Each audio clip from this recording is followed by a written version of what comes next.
অলিপুরি সাহেব আল্লামা নুরুল ইসলাম অলিপুরি সাহেব হাফিজাহুল্লাহ, আমি মোহতারাম মেহমানকে তার হৃদয় নিংড়ান ও গুরুত্বপূর্ণ নসিহত পেশ করবার জন্য ইন্তেজামিয়া কমিটির পক্ষ থেকে সবিনয় অনুরোধ করছি।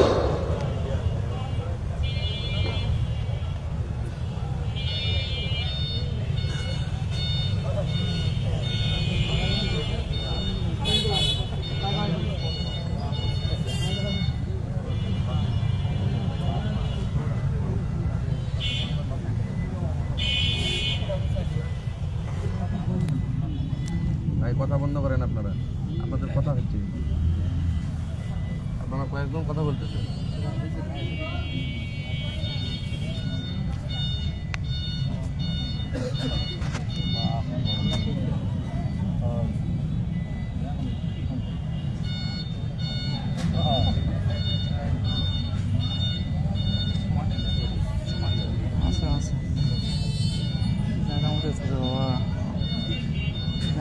বসে আছে।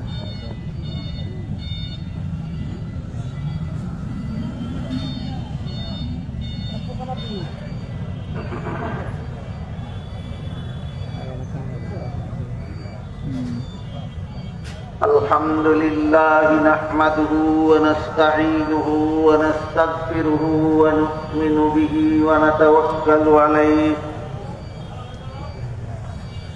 ونعوذ بالله من شرور أنفسنا ومن سيئات أعمالنا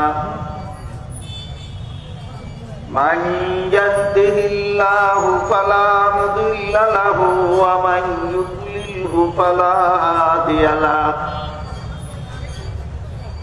ونشهد أن لا إله إلا الله وحده لا شريك له ونشهد أن سيدنا ونبينا ومولانا محمدا عبده ورسوله صلى الله تعالى عليه وعلى آله وأصحابه وبارك وسلم. أما بعد فأعوذ بالله من الشيطان الرجيم. بسم الله الرحمن الرحيم. هو الذي أرسل رسوله بالهدى ودين الحق ليظهره على الدين كله وكفى بالله شهيدا. محمد رسول الله والذين معه أشداء على الكفار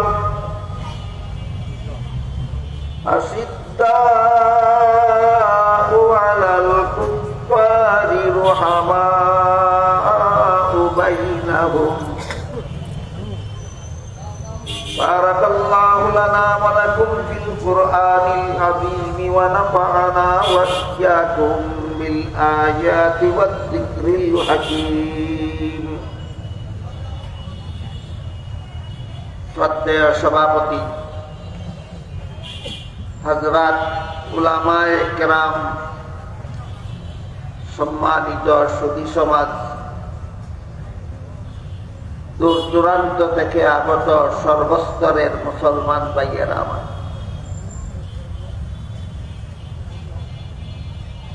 পবিত্র কুরআনের সূরাতুল ফাতহের শেষের দিক থেকে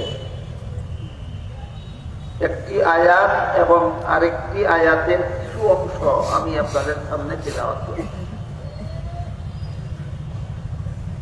তিলাওয়াতকৃত আয়াতে আল্লাহ বলেন, আল্লাহ মুহাম্মদুর রাসূলুল্লাহ সাল্লাল্লাহু আলাইহি ওয়াসাল্লামকে পাঠিয়েছেন। আরসালা রাসূলাহু, তিনি তার রাসূলকে পাঠিয়েছেন বিল হুদা, ধর্মগ্রন্থ কুরআন দিয়ে, আর সত্য ধর্ম ইসলাম দিয়ে। আল্লাহ তার রাসূলকে সত্য ধর্ম ইসলাম এবং ধর্মগ্রন্থ কুরআন দিয়ে পাঠিয়েছেন লিইয়ুযহিরাহু আলা দ্বীনি কুল্লিহি। কেন পাঠিয়েছেন? একমাত্র সত্য ধর্ম ইসলামকে সমস্ত বাতিল ধর্মের উপর বিজয়ী করাবার জন্য। আল্লাহ রাসূলকে সত্য ধর্ম ইসলাম দিয়ে পাঠিয়েছেন, ধর্মগ্রন্থ কুরআন দিয়ে পাঠিয়েছেন একমাত্র সত্য ধর্ম ইসলামকে সমস্ত বাতিল ধর্মের উপর বিজয়ী করাবার জন্য। এখানে দুটি কথা ব্যাখ্যা সাপেক্ষে আমাদের বুঝতে হবে, আলোচনা সাপেক্ষে বুঝতে হবে। একটি হলো, তাহলে কি একমাত্র ইসলাম ধর্ম সত্য আর বাকি সবগুলি ধর্ম বাতিল? এটা হলো একটি বিষয়। আর একটি বিষয় হলো, তাহলে একমাত্র সত্য ধর্ম ইসলাম, বাতিল ধর্মগুলির উপর বিজয়ী হওয়ার রূপরেখাটা কি? বাস এই দুটি কথাই আজকে আমি আপনাদের সামনে তুলে দিতে চাই। প্রথম বিষয়টা হলো, একমাত্র ইসলাম ধর্ম সত্য আর বাকি সবগুলি ধর্ম বাতিল। এ মর্মে আল্লাহ কুরআনের অন্য আয়াতে বলেছেন, ইন্নাদ দীনা ইনদাল্লাহিল ইসলাম। এর অর্থ হলো, আল্লাহর কাছে গ্রহণযোগ্য ধর্ম হলো একমাত্র ইসলাম। আবার আরেক আয়াতে বলেন, মান ইয়াবতাগি গায়রাল ইসলামি দীনান ফালাই ইউকবালা। তাই ইসলাম ছাড়া আর কোন ধর্ম পালনকারীদের পালিত ধর্ম কখনো আল্লাহর কাছে গ্রহণযোগ্য হবে না। দুইটা কথা পরিষ্কার হয়ে গেল, একমাত্র ইসলাম আল্লাহর কাছে গ্রহণযোগ্য ধর্ম, এছাড়া আর কোন ধর্মই আল্লাহর কাছে গ্রহণযোগ্য নয়। কোরআনের এই সুস্পষ্ট ঘোষণাকে কৌশলে ধামা চাপা দেওয়ার বিগত কয়েক বছর যাবৎ একটা চক্রান্তমূলক কথা প্রচার করা হচ্ছে। সেটা হলো, ইসলাম শ্রেষ্ঠ ধর্ম। বলা হয় ইসলাম শ্রেষ্ঠ ধর্ম। আমি আপনাদের জিজ্ঞাসা করি, এই মঞ্চে অনেক আলেম ওলামা বসা, এর মধ্যে একজনকে যদি শ্রেষ্ঠ আলেম বলা হয়, এর দ্বারা কি অন্যদের আলেম হওয়া অস্বীকার হয়? না। ঠিক তেমনি ভাবে দুনিয়াতে অনেক ধর্ম আছে, এর মধ্যে ইসলামকে যদি শ্রেষ্ঠ বলা হয়, তাহলে কি অন্য ধর্মকে অস্বীকার করা হয়? এইভাবে চক্রান্তের মাধ্যমে বাতিল ধর্মগুলিকে স্বীকৃতি দেওয়ার একটা চক্রান্তমূলক শব্দ হলো ইসলাম শ্রেষ্ঠ ধর্ম। কোরআন তো এভাবে বলেনি। কোরআন বলেনি কোথাও ইসলাম শ্রেষ্ঠ ধর্ম। কোরআন পরিষ্কার ভাষায় বলেছে, একমাত্র ইসলাম আল্লাহর কাছে গ্রহণযোগ্য ধর্ম। ইসলাম ছাড়া আর কোন ধর্মই আল্লাহর কাছে গ্রহণযোগ্য নয়। এই কথাটা পরিষ্কার ভাবে, কোরআনের এই ঘোষণাটা পরিষ্কার ভাবে স্বীকার না করা পর্যন্ত ইসলামকে শ্রেষ্ঠ ধর্ম ধরতে ধরতে মুখে ফেনা তুলে মরলেও মুসলমান হিসাবে মরণ হবে না, ইসলাম ধর্মাবলম্বী হিসাবে মরণ হবে না। কোরআনের ব্যাখ্যাহীন সুস্পষ্ট কথাগুলিকে যতক্ষণ পর্যন্ত সহজ সরল ভাবে মেনে না নিবে, কেউ স্বীকার করে না নিবে, ততক্ষণ পর্যন্ত ধামা চাপা কথার দ্বারা কেউ মুসলমান হতে পারে না, মুমিন হতে পারে। কথা বুঝে থাকতে বলুন, ইসলাম শ্রেষ্ঠ ধর্ম না একমাত্র গ্রহণযোগ্য ধর্ম? গ্রহণযোগ্য ধর্ম। ইসলামকে শ্রেষ্ঠ ধর্ম যারা বলে এরা অন্য ধর্মকে অস্বীকৃতি দিতে চায়। অন্য ধর্মকেও আল্লাহ বলে অন্য কোন ধর্মই আল্লাহর কাছে গ্রহণযোগ্য নয়। সূরা আলে ইমরানের 85 নম্বর আয়াতে আল্লাহ বলেছেন, মান ইয়াবতাগি গায়রাল ইসলামি দীনান ফালা ইউকবাল। যে ব্যক্তি ইসলাম ছাড়া আর কোন ধর্ম পালন করবে তার ধর্ম কখনো আল্লাহর কাছে গ্রহণযোগ্য হবে না। কথা অস্পষ্ট না সুস্পষ্ট। কোরআনের এমন ব্যাখ্যাহীন সুস্পষ্ট কথা সুস্পষ্ট ভাবে স্বীকার না করা পর্যন্ত ধামা চাপার কথার দ্বারা কেউ মুমিন মুসলমান হতে পারে না। আবার এখানে একটা প্রশ্ন আসতে পারে, তাই যদি হয় সূরা আলে ইমরানের 85 নম্বর আয়াতে যে আল্লাহ ঘোষণা দিলেন একমাত্র ইসলাম ছাড়া আর কোন ধর্মই আল্লাহর কাছে গ্রহণযোগ্য নয়, তবে কেন সূরাতুল বাকারার 256 নম্বর আয়াতে বললেন লা ইকরাহা ফিদ্দীন? ধর্মের বেলায় বল প্রয়োগ চলবে না, সমস্ত ধর্মাবলম্বীরাই আপন আপন ধর্ম পালনে স্বাধীন। সমস্ত ধর্মাবলম্বীরাই আপন আপন ধর্ম পালনে স্বাধীন। একদিকে বললেন ইসলাম ছাড়া কোন ধর্মই গ্রহণযোগ্য নয়, অপরদিকে বললেন সমস্ত ধর্মাবলম্বীরা যার যার ধর্ম পালনে স্বাধীন। প্রশ্ন জাগে কিনা, গ্রহণযোগ্য না হলে পালন করার স্বাধীনতা দিলেন কেন? আর পালন করার স্বাধীনতাই যদি দিলেন তাহলে গ্রহণযোগ্য হবে না।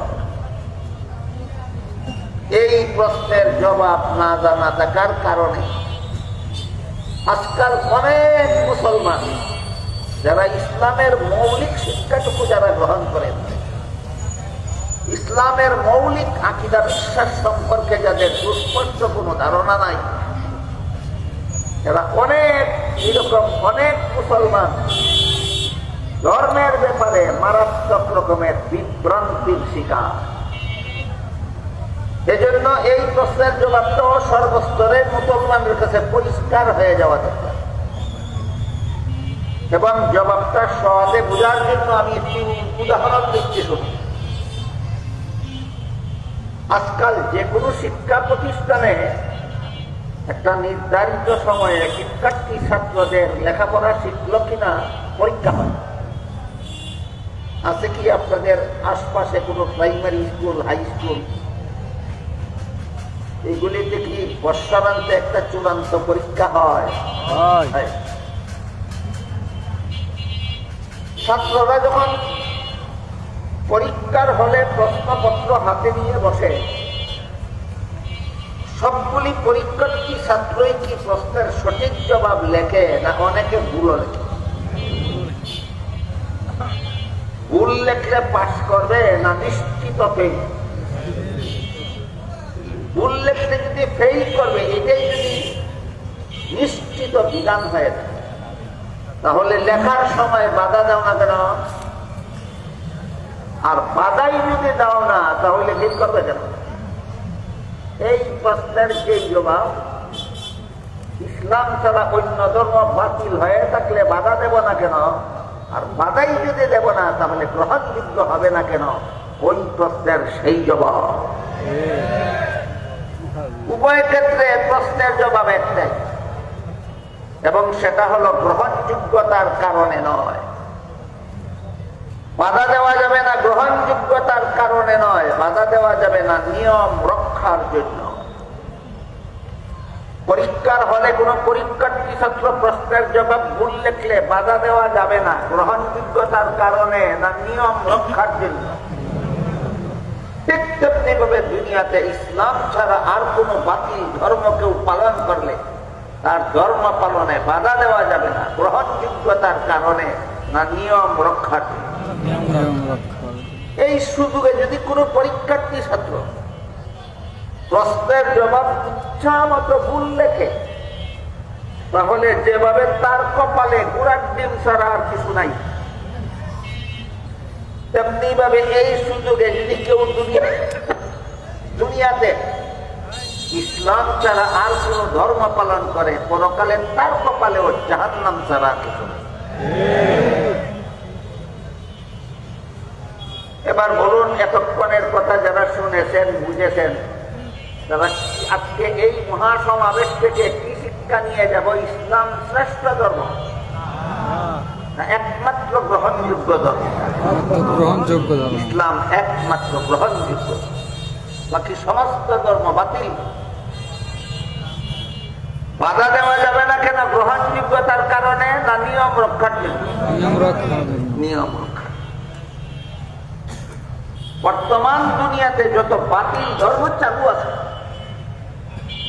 এর মধ্যে উল্লেখযোগ্য, প্রসিদ্ধ, শ্রেষ্ঠ দুইটা বাতিল ধর্ম। একটা হলো খ্রিস্টানদের খ্রিস্ট ধর্ম, আর একটা হলো ইহুদিদের ইহুদি ধর্ম। বাতিল ধর্মগুলির মধ্যে শ্রেষ্ঠ বাতিল ধর্ম দুইটা, একটা খ্রিস্টানদের ধর্ম, একটা ইহুদিদের ধর্ম। কেন বাতিল? এমন প্রশ্ন এই কথা শোনা মাত্র অনেকের মনেই জাগে। আল্লাহ কেন কোরআনে একমাত্র ইসলামকে সত্য ধর্ম বলে ঘোষণা দিলেন, অন্য সকল ধর্মকে বাতিল বলে কেন ঘোষণা দিলেন? এই কেনর জবাব যদি সামান্যতম কারো বুঝার শখ থাকে, আগ্রহ থাকে, তাহলে আমি তাকে দাওয়াত দেব একজন খ্রিস্ট ধর্মাবলম্বী বিজ্ঞানী। এক সময় তিনি খ্রিস্ট ধর্মাবলম্বী ছিলেন, পরবর্তীতে তিনি কিভাবে ইসলাম গ্রহণ করলেন, কেন ইসলাম গ্রহণ করলেন, তার লিখিত একটা বইয়ের নাম আছে the Bible and the Quran and the science. এর বাংলা অনুবাদ প্রকাশিত হয়েছে। অনুদিত বাংলা গ্রন্থটির নাম বাইবেল, কুরআন ও বিজ্ঞান। এই বইটা পরে দেখতে পারেন ইহুদি ধর্ম কেন বাতিল, খ্রিস্ট ধর্ম কেন বাতিল, মূর্তি পূজার ধর্ম কেন বাতিল, বৌদ্ধ ধর্ম কেন বাতিল। আমি শুধু একটু আওয়াজ দিচ্ছি আপনাদের। ইউরোপের একজন সেরা শ্রেষ্ঠ বিজ্ঞানী ছিলেন, তার নাম ছিল ডক্টর মরিস বুকাইনি। ডক্টর মরিস বুকাইনি ধর্ম বিশ্বাসে খ্রিস্টান ছিলেন এবং ইসলাম বিদ্বেষী ছিলেন। ইসলামের দুষ খুঁজে বেড়াতেন, ইসলাম ধর্মকে ভ্রান্ত ধর্ম বলে প্রচার করার জন্য চেষ্টা সাধনা চালাতেন। এক সময় তিনি ভাবলেন, ইসলামের ধর্মগ্রন্থ কুরআন, এই কোরআনে যদি ভুল খুঁজে বের করা যায়, তাহলে গোটা ইসলাম ধর্মকে ভ্রান্ত বলে প্রমাণ করা যাবে। এই কুচিন্তার কারণে তিনি কোরআন শিখতে আসলেন। কোরআন শিখতে এসে দেখতে পেলেন আরবি ভাষায় পারদর্শিতা অর্জন করা ছাড়া কোরআন শিক্ষার বিকল্প কোনো পথ না। আজকাল আমাদের অনেক শিক্ষিত মুসলমানেরাও এই কথাটা বুঝে যায়।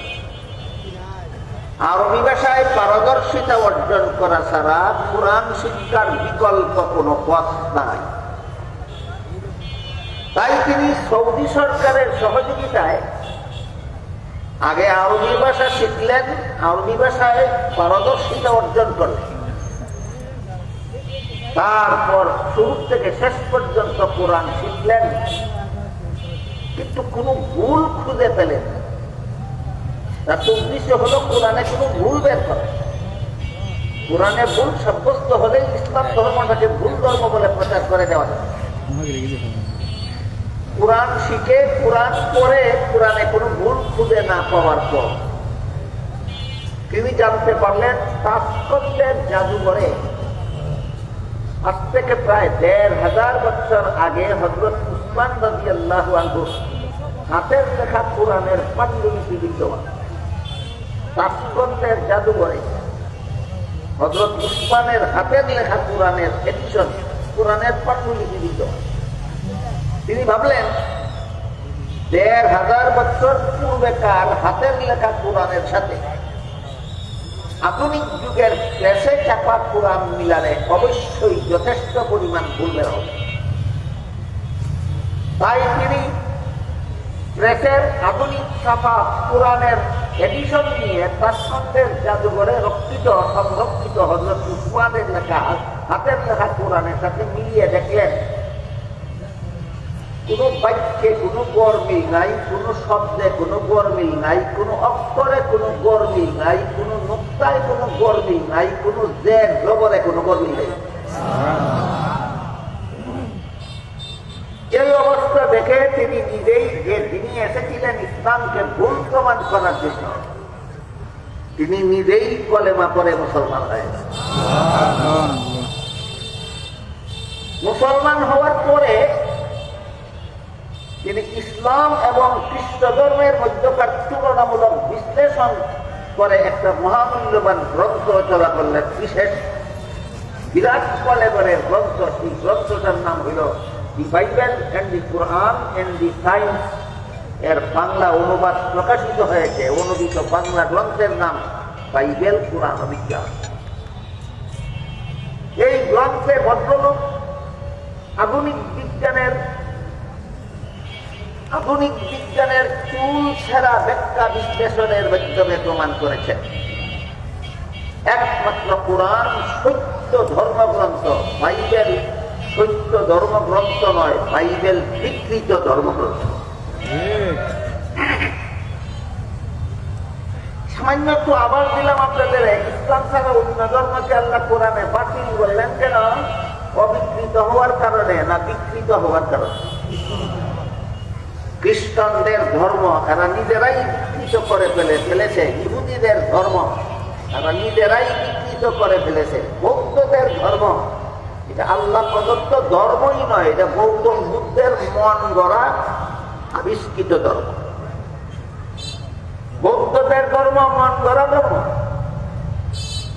আর মূর্তি পূজার ধর্ম সম্পর্কে আরেকটা তথ্য আপনাদেরকে শুনে, মূর্তি পূজার ধর্মে যারা ব্রাহ্মণ, মূর্তি পূজার ধর্মাবলম্বীরা প্রধান তিন গোষ্ঠীতে বিভক্ত। এর মধ্যে সবচেয়ে সম্মানিত গোষ্ঠীর নাম ব্রাহ্মণ। ব্রাহ্মণের মতো সম্মানিত কোন বংশধর মূর্তি পূজারীদের মধ্যে নেই। ব্রাহ্মণ সর্বোচ্চ সম্মানিত পুত্র বংশ হইল ব্রাহ্মণের।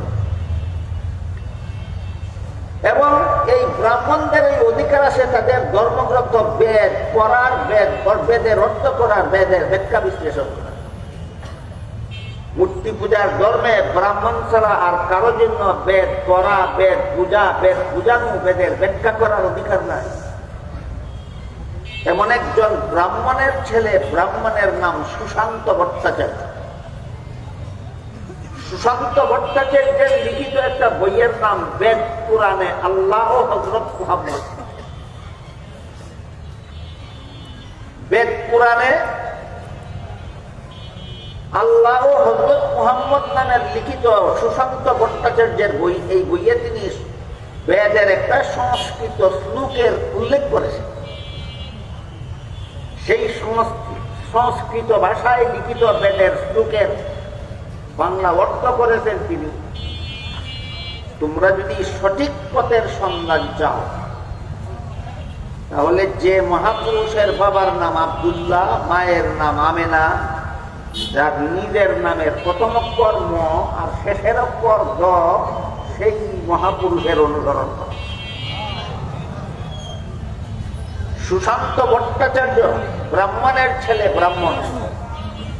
বেদ পুরাণে আল্লাহ ও হযরত মুহাম্মদ নামক বইয়ে লেখেন বেদের সংস্কৃত শ্লোকের উদ্ধৃতি দিয়ে, আর বাংলা অনুবাদে লেখেন তোমরা যদি সঠিক পথের সন্ধান চাও তাহলে সেই মহাপুরুষের অনুসরণ করো, যার বাবার নাম আব্দুল্লাহ, মায়ের নাম আমেনা, নিজের নামের প্রথম অক্ষর ম আর শেষের অক্ষর দ। বলুন তো সেই মহাপুরুষের নাম রাম না কৃষ্ণ? তার বর্তমান দুনিয়ার কোন মূর্তি পূজারী সেই মহাপুরুষের অনুসরণ করে না। তারপরও কি চোখে আঙ্গুল দিয়ে দেখাতে হবে তোমার ধর্ম বাতিল কেন? বুঝতে পারছেন? এই জন্য আল্লাহ বলেন হুয়াল্লাযী আরসালা রাসূলাহু বিল হুদা ওয়া দীনিল হাক্কি লিইয়ুযহিরাহু আলাদ দীনি কুল্লিহি আল্লাহ পাক রব্বুল আলামিন তার রাসূলকে সত্য ধর্ম ইসলাম দিয়ে, ধর্মগ্রন্থ কোরআন দিয়ে পাঠিয়েছেন একমাত্র সত্য ধর্ম ইসলামকে সমস্ত বাতিল ধর্মের উপর বিজয়ী করাবার জন্য। বলেছিলাম এখানে দুটি কথা ব্যাখ্যা সাপেক্ষে বুঝতে হবে। একটি হলো ইসলাম সত্য ধর্ম, আর বাকি সব ধর্ম বাতিল। এই কথাটা মোটামুটি বুঝলেন কিনা? আল্লাহর কোরআনের ঘোষণা একমাত্র ইসলাম ধর্ম সত্য, আর বাকি সমস্ত ধর্ম বাতিল। তাই বলে বাধা দেওয়া যাবে না। কেন? গ্রহণযোগ্যতার কারণে না নিয়ম রক্ষার জন্য? নিয়ম রক্ষার। এই যে নিয়ম রক্ষার জন্য বাধা দেওয়া যাবে না, এটার নাম সাম্প্রদায়িক সম্প্রীতি। এক ধর্মাবলম্বী আর এক ধর্মাবলম্বীদের ধর্ম পালনে কোন রকমের ব্যাঘাত সৃষ্টি করতে পারবে না, বাধা দিতে পারবে না। এর নাম সাম্প্রদায়িক। এক ধর্মাবলম্বী আর এক ধর্মাবলম্বীর আচার অনুষ্ঠানে অংশগ্রহণ করার নাম সাম্প্রদায়িক সম্প্রীতি নয়। সাম্প্রদায়িক সম্প্রীতির নামে শয়তানি। সাম্প্রদায়িক সম্প্রীতির নামে শয়তানি। এমন শয়তানি বিগত বেশ কয়েক বছর যাবৎ বাংলাদেশে চলছে। কেমন চলছে? হিন্দুদের দুর্গা পূজার অনুষ্ঠানে কিছু মুসলমান যায়, গিয়া দুর্গা পূজার অনুষ্ঠানের বিতরণকৃত মিষ্টিও খায়। যদি জিজ্ঞাসা করা হয় তোমরা মুসলমান দুর্গা পূজার মিষ্টি খেতে গেলে কেন, বলে ধর্ম যার যার, উৎসব সবার। ধর্ম যার যার, উৎসব সবার। এর নাম নাকি সাম্প্রদায়িক সম্প্রীতি। তারা সাম্প্রদায়িক সম্প্রীতির ব্যাখ্যা করে ধর্ম যার যার, উৎসব সবার। আমি একটু সময়ের জন্য মেনে নিলাম, তাই এইভাবে মেনে নিলাম না একটু সময়ের জন্য? আমি একটু সময়ের জন্য মেনে নিলাম ধর্ম যার যার, উৎসব সবার। তাই হিন্দুদের দুর্গা পূজার উৎসবে মুসলমান অংশগ্রহণ করবে, তাদের বিতরণকৃত মিষ্টি খাবে। তাতেই এইটাই যদি সাম্প্রদায়িক সম্প্রীতি ব্যাখ্যা হয়, তাহলে মুসলমানের একটা উৎসব আছে ঈদুল আজহা। ঈদুল আজহায় গরু জবাই করা হয় এবং আনন্দের সাথে গরুর গোশত বিতরণ করা হয়, পাক করা হয়, খাওয়ানো হয়। তোমরা যেহেতু সাম্প্রদায়িক সম্প্রীতি রক্ষার জন্য দুর্গা পূজার মিষ্টি খেলে, তাই তাদেরকেও সাম্প্রদায়িক সম্প্রীতি রক্ষার জন্য কুরবানির গরুর গোশত খাওয়াও। নাকি সাম্প্রদায়িক সম্প্রীতি একতরফা হবে? না, উভয় পক্ষে হওয়া দরকার। এখানে সাম্প্রদায়িক সম্প্রীতির নামে উভয় পক্ষে কাজটা চলছে না, একতরফা চলছে। সুতরাং এটা সাম্প্রদায়িক সম্প্রীতি নয়, এটা সাম্প্রদায়িক সম্প্রীতির নামে শয়তানি। কেউ যদি বলে ব্যবসা যার যার, মুনাফা সবার। কেউ যদি বলে কৃষিকাজ যার যার, ফসল সবার, মানবেন? কেউ যদি বলে চাকুরি যার যার, বেতন সবার, মানবেন? কোন ছাগলে যদি বলে বিয়া যার যার, বউ সবার, যেমন ছাগল ঠিক তেমনি ভাবে যারা বলে ধর্ম যার যার, উৎসব সবার, কেন ছাগল ছাড়া কিছু নয়। কৃষিকাজ যার, ফসল তার, ব্যবসা যার, মুনাফা তার, চাকুরি যার, বেতন তার, বিয়া যার, বউ তার, ধর্ম যার, উৎসব তার। বলে যাবেন কোনদিন? এই সব শয়তানি বিগত বেশ কয়েক বছর যাবৎ চলছে। শুধু ইসলাম সত্য ধর্ম, ইসলামের সাথে বাতিল ধর্মকে জগা খিচুড়ি পাকাবার চক্রান্ত হয়েছে। অথচ আল্লাহ কোরআনের পরিষ্কার ভাষায় বলে দিলেন একমাত্র ইসলাম ধর্ম সত্য, আর বাকি সবগুলি ধর্ম বাতিল। ইসলাম ছাড়া আর কোন ধর্মই আল্লাহর কাছে গ্রহণযোগ্য নয়। পরিষ্কার ভাবে এই কথা যতক্ষণ পর্যন্ত স্বীকার না করবে, পরিষ্কার ভাবে এই কথা যতক্ষণ পর্যন্ত মনে প্রাণে বিশ্বাস না করবে, ততক্ষণ পর্যন্ত মাথায় গামছা বেঁধে বৎসরে বৎসরে উপরা করলে আর হজ করলে আর 80-70 রাকাত 80 রাকাত তাহাজ্জুদের নামাজ পড়লেই মুসলমান হওয়া যায় না।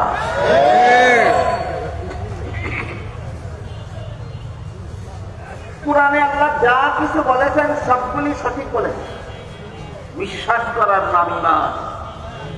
এই কথাটা আমরা অনেকে জানি। কুরআনে আল্লাহ যা কিছু বলেছেন সত্য এবং সঠিক বলেছেন, বিশ্বাস করার নাম। কাজে কোরআনের একটি কথায় কারো যদি সন্দেহ থাকে সে নিঃসন্দেহে বেঈমান। কোরআনের কোন একটি কথায় যার কোনো সন্দেহ আছে সে নিঃসন্দেহে বেঈমান।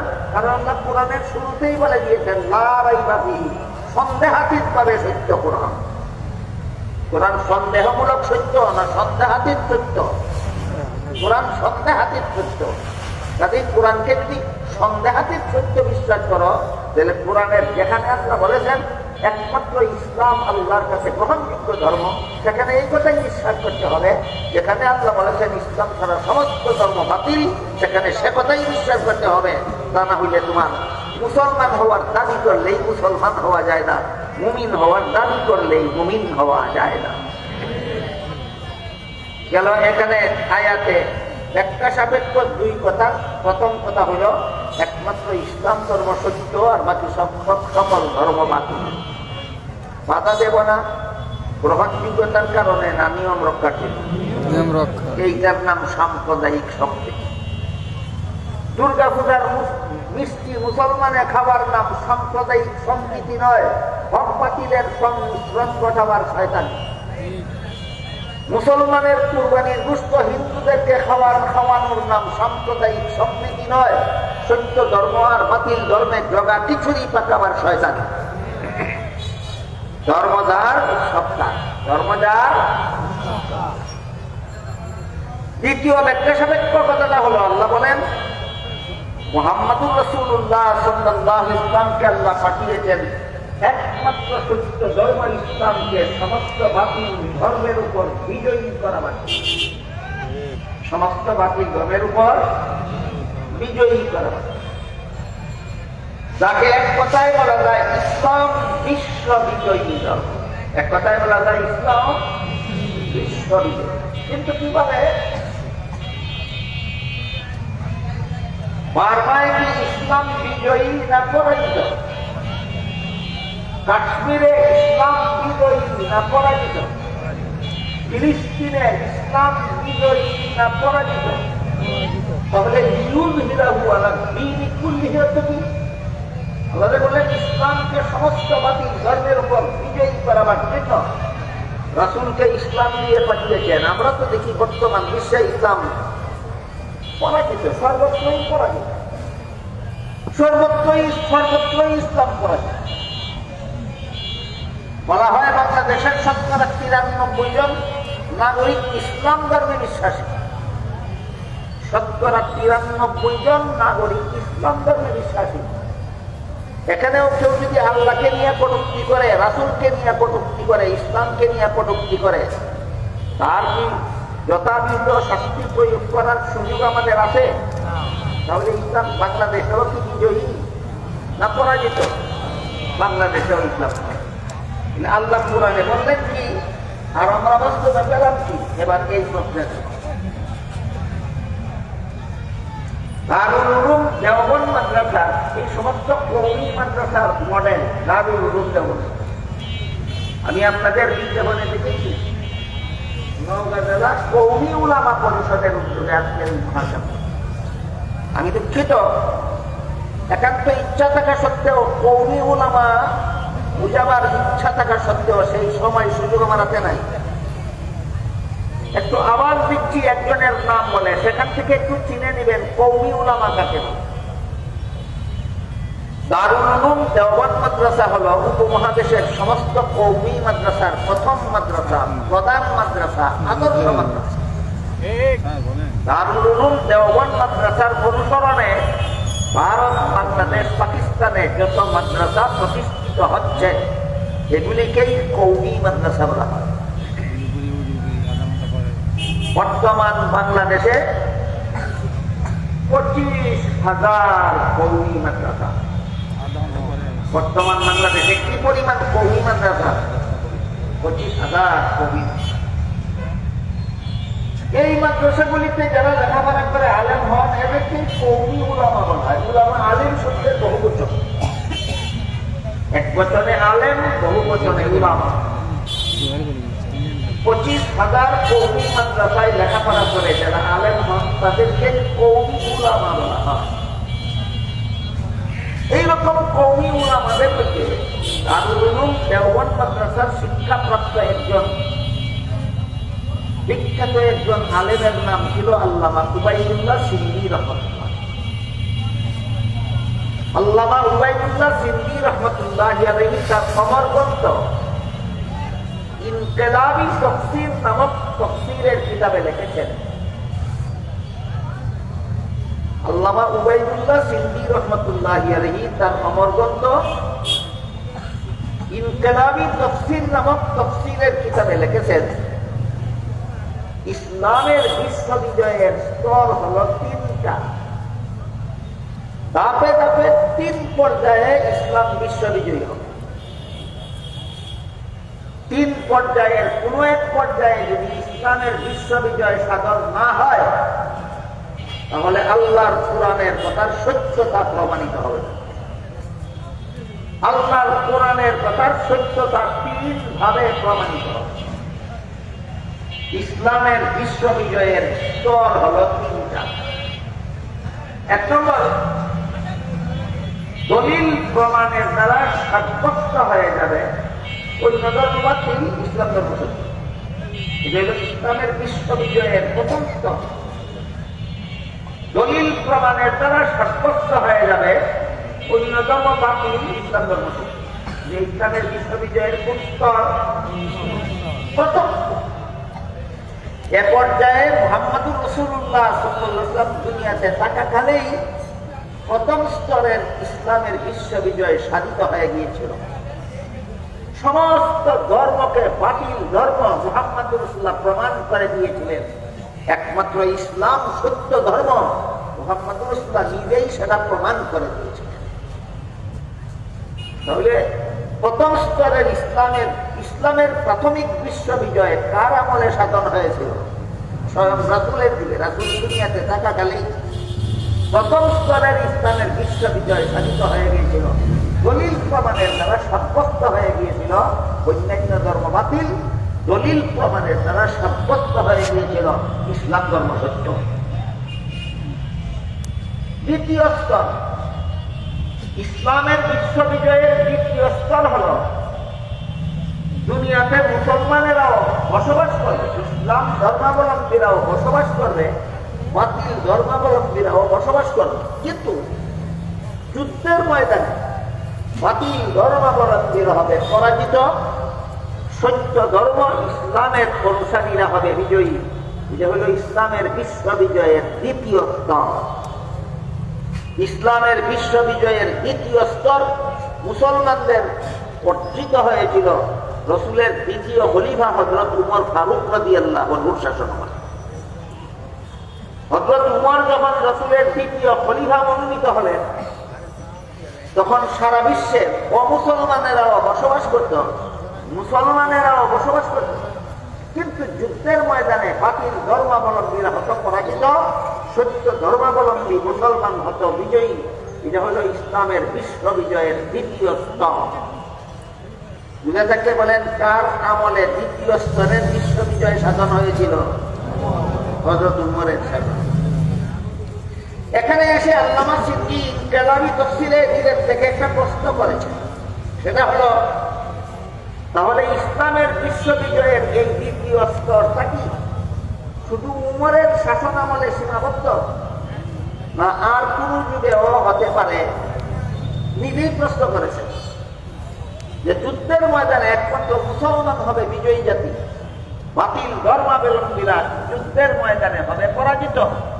এটা কি শুধু উমরের শাসন আমলের বৈশিষ্ট্য, না যে অন্য কোনো যুগেও হতে পারে? এই প্রশ্নের জবাবে আল্লামা সিদ্দিক ইনকিলাবী তাফসীরে পরবর্তী আয়াতের প্রথমাংশ যেটুকু আমি তিলাওয়াত করেছি এর দলিল দিয়ে বলেন, আল্লাহ পরবর্তী আয়াতে বলেছেন, মুহাম্মাদুর রাসূলুল্লাহি ওয়াল্লাযীনা মাআহু আশিদ্দাউ আলাল কুফফারি রুহামাউ বাইনাহুম। মুহাম্মাদুর রাসূলুল্লাহ এবং তার সাহাবায়ে কেরামের একটা বিশেষ গুণ ছিল। মুহাম্মাদুর রাসূলুল্লাহ এবং তার সাহাবাগণের একটা বিশেষ গুণ ছিল। সেই গুণটা কি? বাতিল ধর্মাবলম্বীদের মধ্যে যারা সন্ত্রাসী, এদের বেলায় মুহাম্মাদুর রাসূলুল্লাহ অত্যন্ত কঠোর, তার সাহাবাগণ অত্যন্ত কঠোর। বাতিল ধর্মাবলম্বী দুইজন, একজন শান্তিপ্রিয় বাতিল ধর্মাবলম্বী আর একজন সন্ত্রাসী বাতিল ধর্মাবলম্বী। আমার কথা বুঝে থাকলে বলুন, বাতিল ধর্মাবলম্বী কত প্রকার?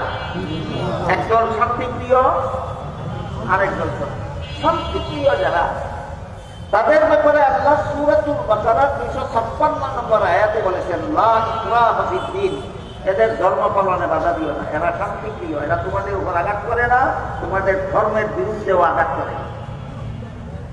যারা বাতিল ধর্ম পালন করে কিন্তু কোন মুসলমানকে অন্যায়ভাবে হামলা করে না, ইসলাম ধর্মের উপর হামলা করে না, এরা কেমন বাতিল ধর্মাবলম্বী? শান্তিপ্রিয়। এদের ব্যাপারে সূরাতুল বাকারার 256 নম্বর আয়াতে আল্লাহ বলেন, এদের কর্মকাণ্ডে বাধা দিও না, স্বাধীনভাবে এদেরকে ধর্ম পালন করতে দাও। আর একদল বাতিল ধর্মাবলম্বী শান্তিপ্রিয় নয়, সন্ত্রাসী।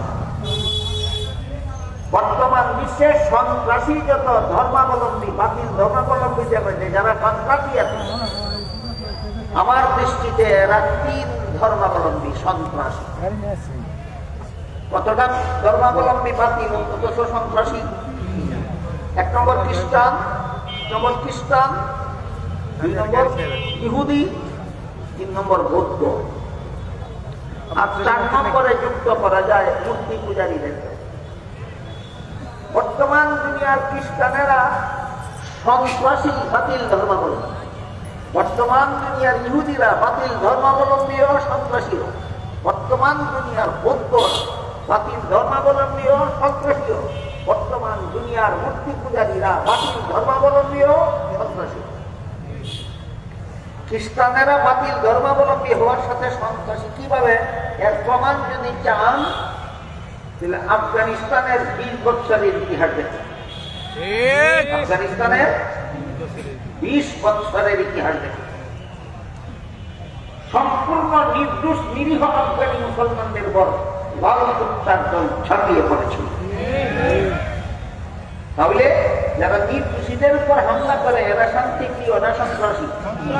সুতরাং আফগানিস্তানের কথার জ্বলন্ত প্রমাণ খ্রিস্টানেরা সন্ত্রাসী।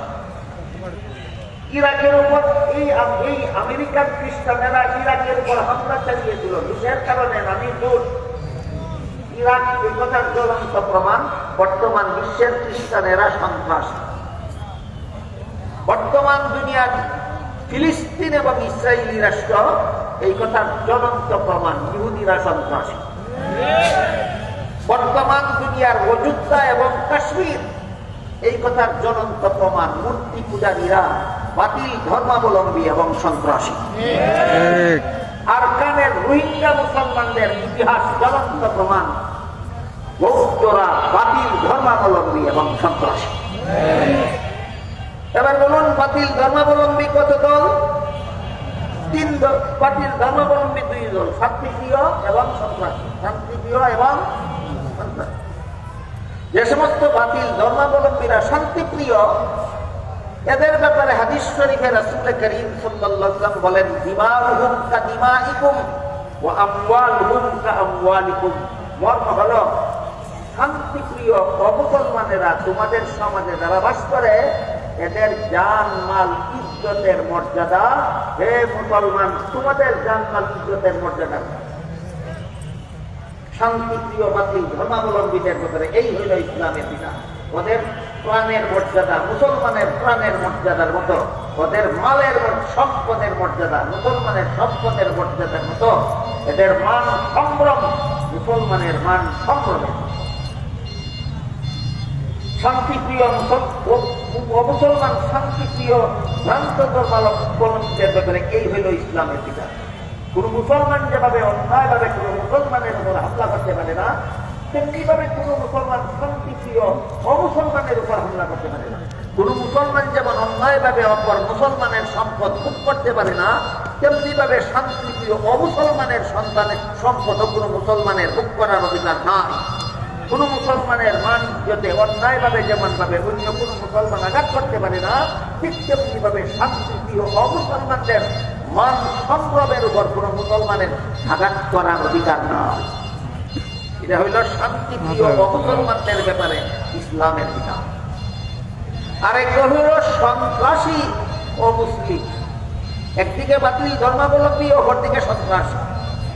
এবার বলুন, আমেরিকার খ্রিস্টানেরা শুধু বাতিল ধর্মাবলম্বী না সন্ত্রাসীও? ইসরায়েলিরা শুধু বাতিল ধর্মাবলম্বী না সন্ত্রাসীও? বর্তমান ভারত সরকার শুধু বাতিল ধর্মাবলম্বী না সন্ত্রাসীও? বর্তমান আরাকান সরকার শুধু বাতিল ধর্মাবলম্বী না সন্ত্রাসীও? এই সমস্ত সন্ত্রাসীদের ব্যাপারে আল্লাহ রাব্বুল আলামিন মুহাম্মাদুর রাসূলুল্লাহ ওয়াল্লাযীনা মা'হু আশিদ্দাউ আলাল কুফফারি রুহামাউ বাইনাহুম। মুহাম্মাদুর রাসূলুল্লাহ এবং তার সাহাবাগণের একটা বিশেষ গুণ ছিল সন্ত্রাসী বেঈমানদের মোকাবেলায় কঠোর। সন্ত্রাসী বেঈমানদের মোকাবেলায় কঠোর, নিজেদের বেলায় পরস্পরে সদয়। সন্ত্রাসী বাতিল ধর্মাবলম্বীদের মোকাবেলায় কঠোর, আর পরস্পরে নিজেরা একে অপরের প্রতি সদয়। এটা বলেছেন আল্লাহ আমার তিলাওয়াতকৃত আয়াতের পরবর্তী আয়াতের প্রথম অংশ। মুহাম্মাদুর রাসূলুল্লাহর একটা বিশেষ গুণ ছিল, সাহাবায়ে কেরামের একটা বিশেষ গুণ ছিল। কি গুণ? সন্ত্রাসী বেঈমানদের মোকাবেলায় কঠোর, নিজেদের বেলায় পরস্পরে সদয়। মেহরবানি করে মাহফিলের মাঝখান থেকে এইভাবে আপনারা দল বেঁধে উঠা বসা করবেন, তাহলে আমি কথাবার্তা বলা বন্ধ করে দেব। আমি ধরে নেব যে আমার কথায় মানুষের উপকার হচ্ছে না, কথাটা বুঝছে না, আমাকে কেন আমি চেঁচামেচি করবো, এই জন্য আমি কথা বন্ধ করে দিতে পারছি। এর চেয়ে বরং ভালো আপনারা নীরবতার সাথে কত মিনিট বসতে পারবেন বলুন, আমি তত মিনিটেই কথা বলবো। এটা আগে ঠিক করেন। আমি কথা বলতে থাকবো, আপনারা উঠে চলে যেতে থাকবেন, তাহলে আমার এখানে কথা বলার তো কোনো মানে নেই।